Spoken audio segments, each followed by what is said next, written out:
So, Aiko says, I have a solution for West Virginia coal miners.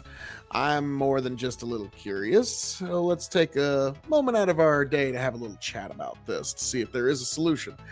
Uh, Aiko says, well, okay, there's this pumped hydro storage station on the West Virginia border.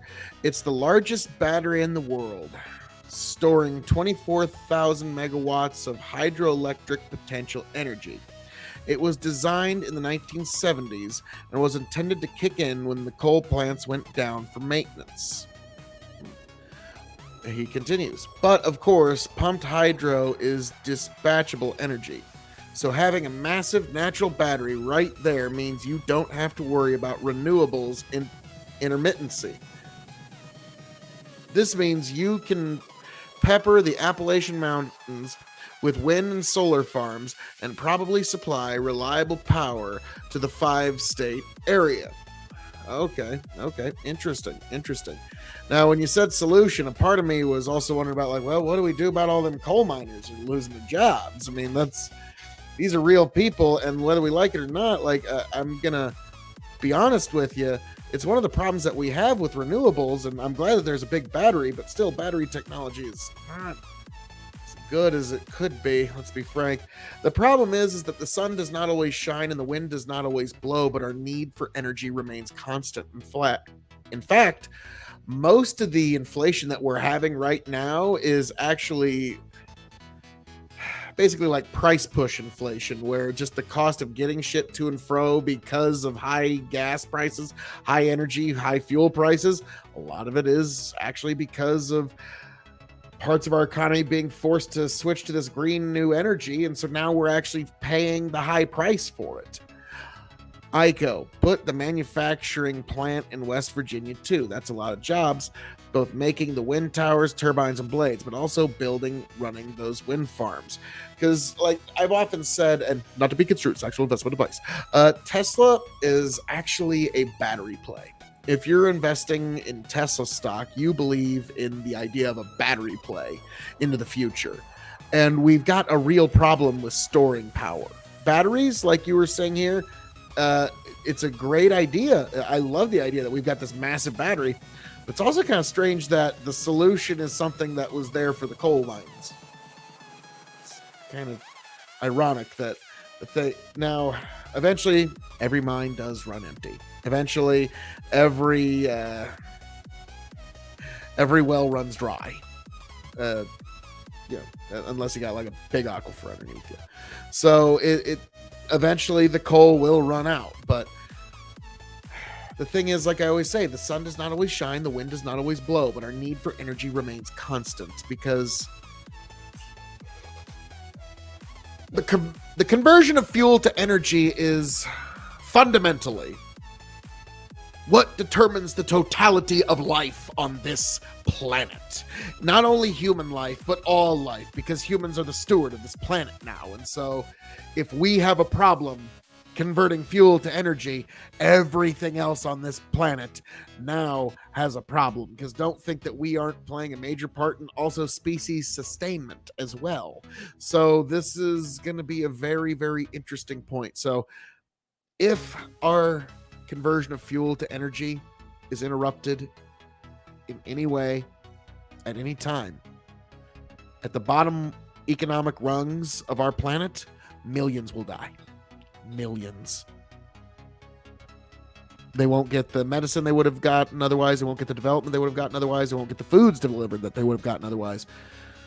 So this is why this Green New Deal and this green energy stuff and this electric stuff, like it's interesting, and I'm really hoping for great stuff. But man, we are currently at the stores paying the prices for this basically cost push inflation, to be frank.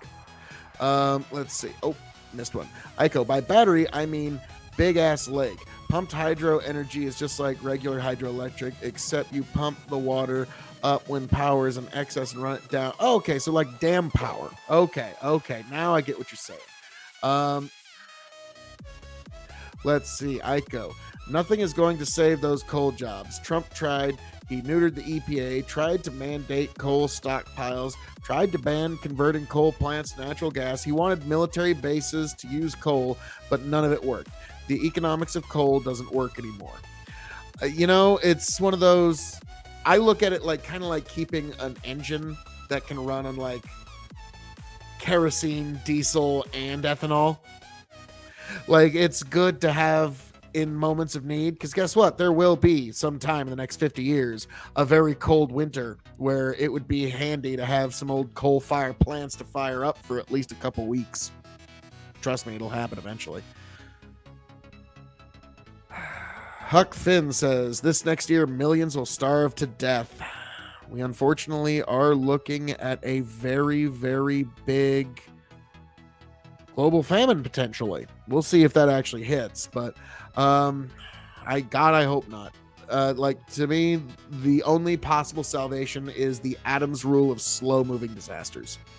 If a disaster is happening slow enough, the people in charge and the people that make their money fixing this kind of shit will find a way to fix it. Huck.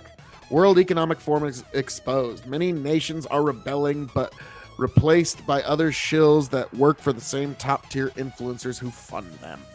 Ico. I'm actually in favor of coal mining. It's just there's no demand.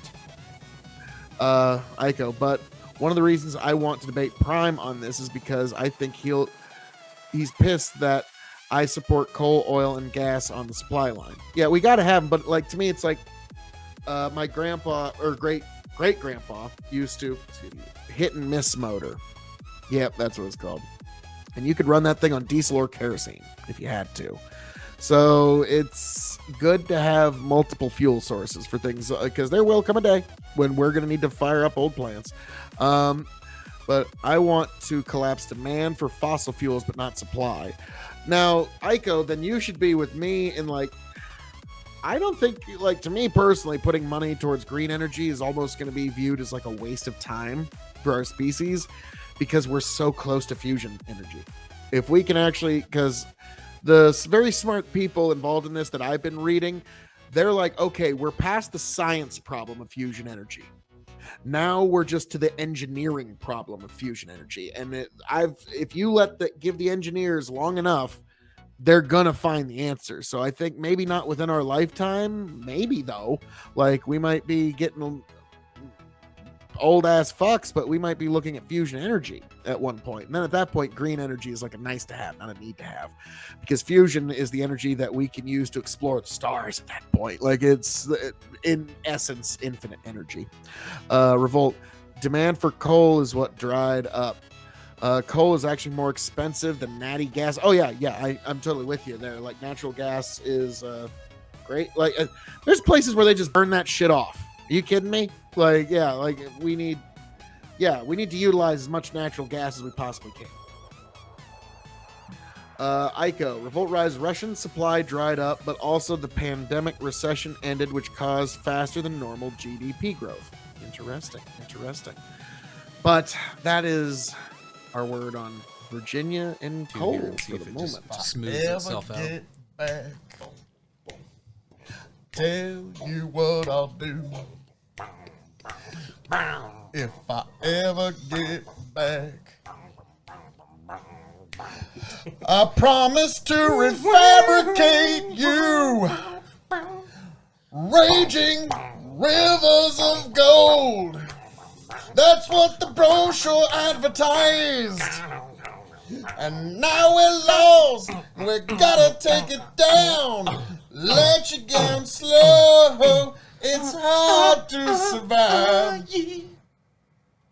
Nice. El Dorado. Oh, Lord. Well, let's see how that one went. Yeah.